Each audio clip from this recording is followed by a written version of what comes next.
George Soros is one of the biggest spending political donors in the world. With a net worth of $25 billion, he has funded the most powerful groups on the American left, including arms of the Democratic Party, ACLU, Center for American Progress, and the presidential campaigns of Hillary Clinton and Barack Obama. So it's worth understanding who he is and what he thinks.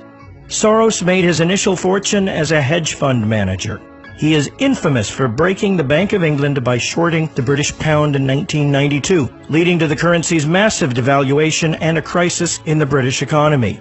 Influenced by philosopher Karl Popper and his book, The Open Society and Its Enemies, Soros claims to advance Popper's vision of a society averse to totalitarianism. An open society is one that values individual rights and recognizes that because perfect knowledge is impossible, our social institutions ought to be open to new ideas and change. And so, Soros's political and philanthropic operation is called the Open Society Foundations.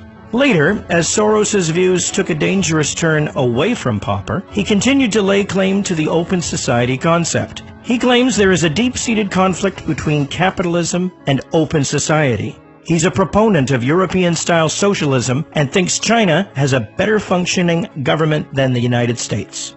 Soros takes a concept he calls reflexivity and applies it to capital markets, an idea not taken seriously by most economists. This, he argues, makes it impossible for a market economy to remain stable and justifies government intervention in markets.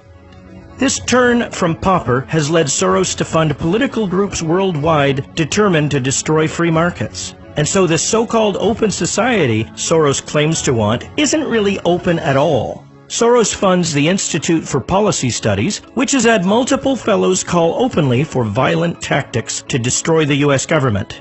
Soros money funded Occupy Wall Street, a movement dominated by anarchist and communist revolutionaries, and whose supporters held up signs saying, "Jews control Wall Street."